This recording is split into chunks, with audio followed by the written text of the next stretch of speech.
It's the news at 4. First, the highlights.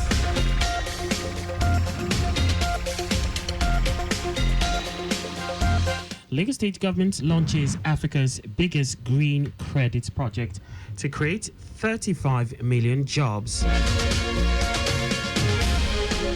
Nigeria secures over $2.2 billion for health commitments.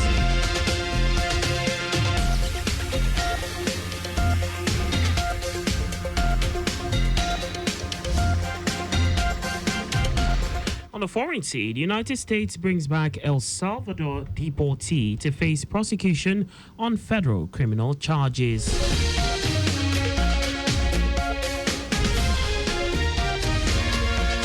And in sport, head coach Eric Chelle six balance playing patterns for Super Eagles. And now the details. I am Akan Usen.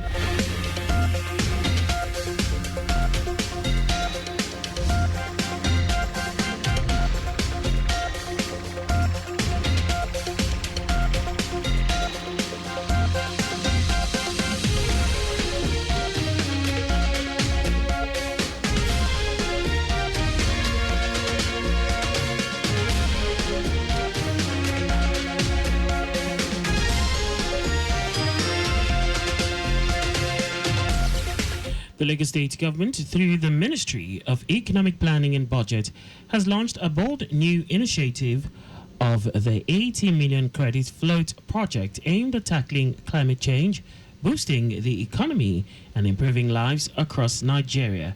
The initiative, a partnership with Green Plinth Africa, will roll out 80 million eco-friendly loans to people and create 35 million jobs, while also improving health, especially for women and children.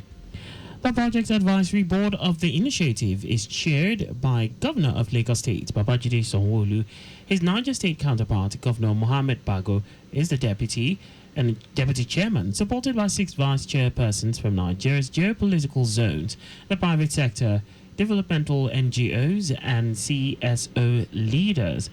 Speaking during the launch held at Alausa, Commissioner for Economic Planning and Budget, Okpe George, said the partnership aligns with Lagos State's Themes Plus agenda and demonstrates Lagos's leadership in driving climate-smart solutions that prioritize people, innovation, and sustainability.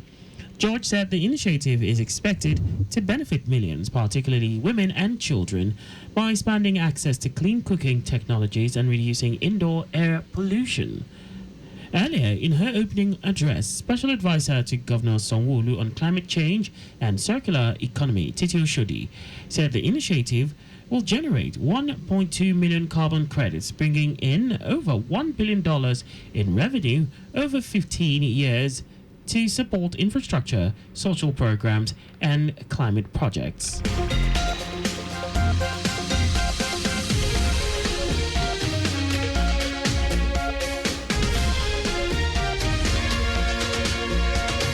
Lagos State Education District 4 has hosted its annual Yoruba Cultural Festival and Vocational Skills Acquisition Exhibition, a vibrant celebration aimed at preserving the indigenous language and promoting cultural heritage among students. The year 2025 festival, held at the Lagos City Senior College, Sabo Yaba, was themed My Language, My Identity, drawing significant participation and commendation. Tutor General and Permanent Secretary for Education District 4, Olusegun Oshinake, opened the event by expressing gratitude to Governor Babajide Sanwo-Olu and the Commissioner for Basic and Secondary Education, Jamiu Ali Balogun, for their unwavering commitment to indigenous languages, which ensures the learning and celebration of local languages and culture within schools.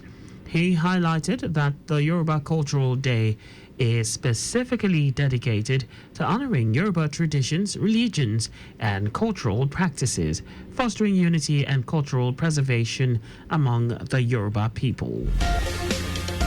The Parastatals Monitoring Office PMO has held its annual Parastatals Interface Seminar for all Chief Executive Officers / heads of parastatals, agencies, and government-owned companies in Lagos State to enhance inter-agency collaboration improve strategic leadership, and foster a unified approach among Lagos State's public institutions.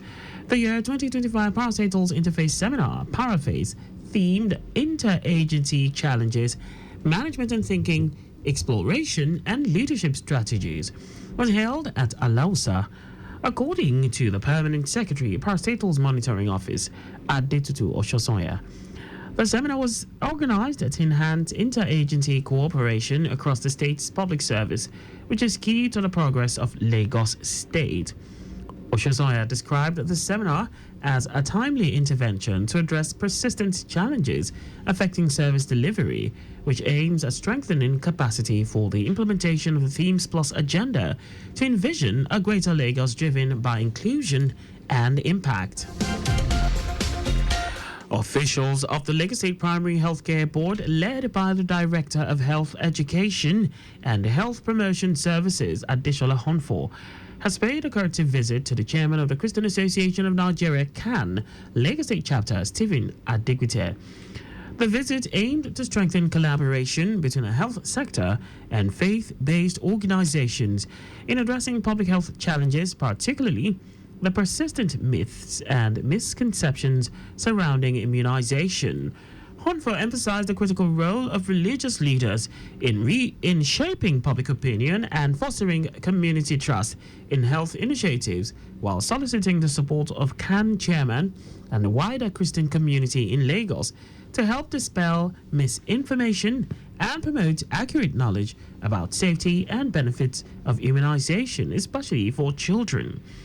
In his response, Adegbite commended the board for its proactive efforts and assured them of CAN's commitment to supporting public health campaigns, reiterating the importance of partnership between religious institutions and government agencies in safeguarding the health and well-being of citizens.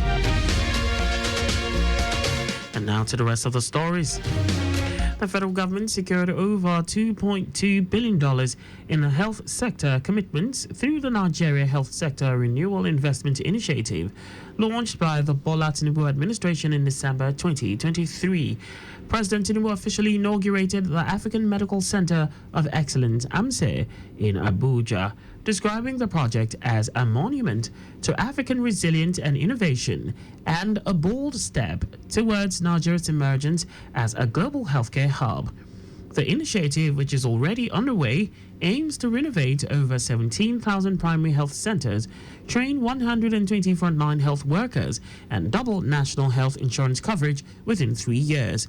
In a statement signed by the Senior Special Assistant to the President on Media and Communications, Office of the Vice President, Stalin Kwocha, the AMCE, a state-of-the-art facility, will serve as a leading center for advanced treatment, medical training, and research.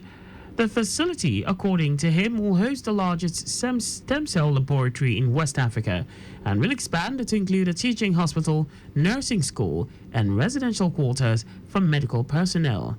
The Minister of Finance and Coordinating Minister of the Economy, Wale Edun, said with the establishment of the Afrexim Bank African Medical Center of Excellence, Nigeria is now healthier and wealthier than before. The federal government has renewed its own partnership with the United Nations International Children's Emergency Fund, UNICEF, to train and empower 20 million young Nigerians with digital skills by 2030. This is just as Vice President Kashim Shettima accepted to chair the board of Generation Unlimited Nigeria, a public-private youth partnership platform constituted to help young Nigerians between the ages of 10 and 24 transitioning from learning to earning through digital connectivity.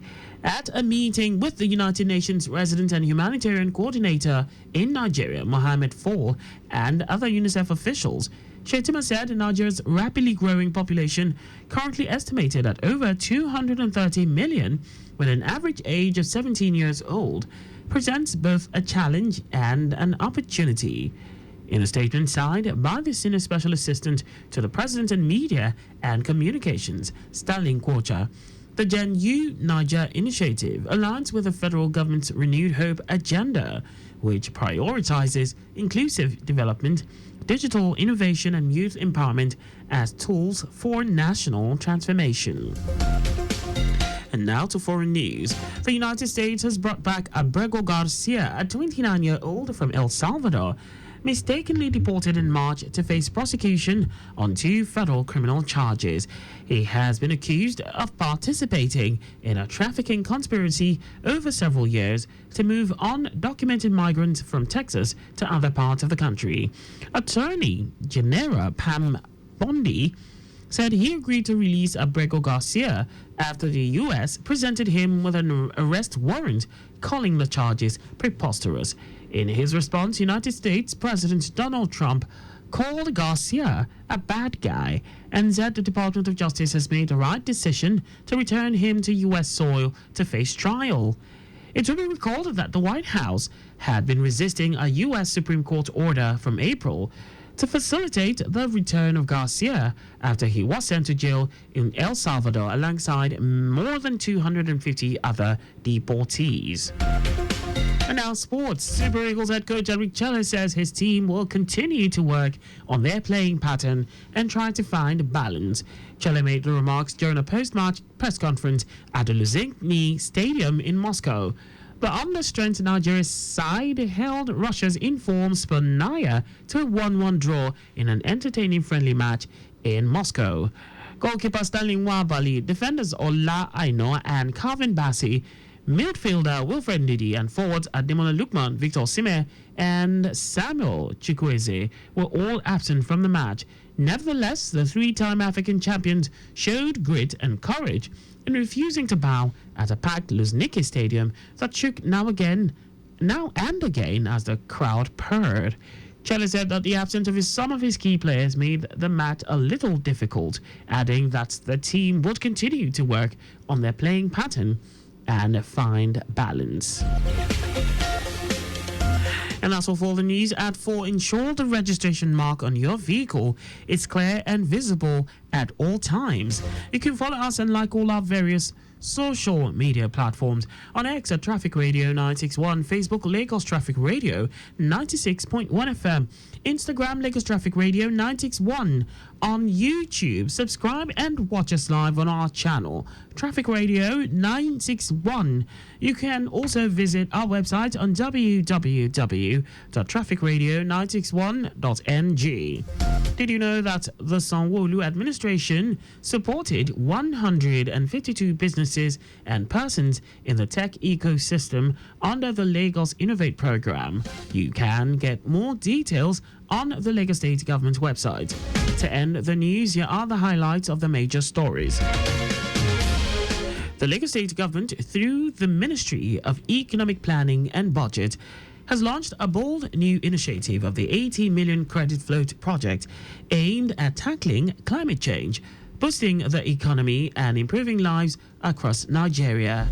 The federal government secured over $2.2 billion in health sector commitments through the Nigeria Health Sector Renewal Investment Initiative, launched by the Tinubu administration in December 2023. We also told you that the Immigration and Customs Enforcement, ICE, has arrested over 2,000 migrants as the administration of President Donald Trump intensified its crackdown on illegal immigrants in the United States. And in sports, Super Eagles head coach Eric Cheller says his team will continue to work on their playing pattern and try to find balance. For contact with the newsroom, please send a message to info@trafficradio961.ng. And that ends the news broadcast compiled by Adeswa Ejoyuka. I am Akan Usen. Thanks for listening and please stay safe. Good afternoon.